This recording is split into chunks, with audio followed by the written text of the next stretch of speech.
મૂળ સુરેન્દ્રનગરના થોરિયારી ગામના રહીશ માલાભાઈ જોધાભાઈ કલોત્રા પાસે પોતાની ભાગીદારી પેઢીના 2 હિટાચી મશીનો તેમજ એક બ્રેકર મશીન વેચવા અંગે એક વોટ્સઅપ ગ્રુપમાં જાહેરાત કરી હતી.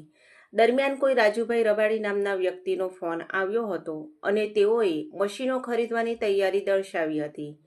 બાદમાં અંકલેશ્વર નજીક હાઈવે પર માંડવા ગામ પાસે તેમના મિત્ર કુલદીપસિંહના પ્લોટમાં રાખેલ 3 મશીનો જોવા આવનાર જૂનાગઢના રાજુ રબારી તેમજ તેનો ભાગીદાર કામરેજનો રહીશ કેયુર કનેરિયા 59 લાખમાં સોદો કરી પહેલા ₹15 લાખ આંગડિયા મારફતે ચૂકવી બાકીની રકમનો વાયદો કરી 3 મશીનો લઈ ગયા હતા.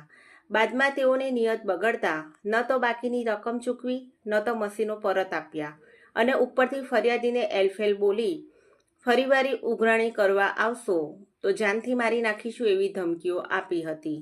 જે બાદમાં ફરિયાદીએ જૂનાગઢ ખાતેથી ₹20 લાખનું હિટાચી મશીન પરત મેળવી પોતાના કબજામાં લઈ લીધું હતું. આમ છતાંય હજુ તેઓએ ₹24 લાખ લેવાના બાકી હોય તેઓએ ₹24 લાખની છેતરપિંડી કરનારા બંને સામે અંકલેશ્વર બી ડિવિઝન પોલીસ મથકે ફરિયાદ દર્જ કરાવતા પોલીસે તપાસ હાથ ધરી હતી.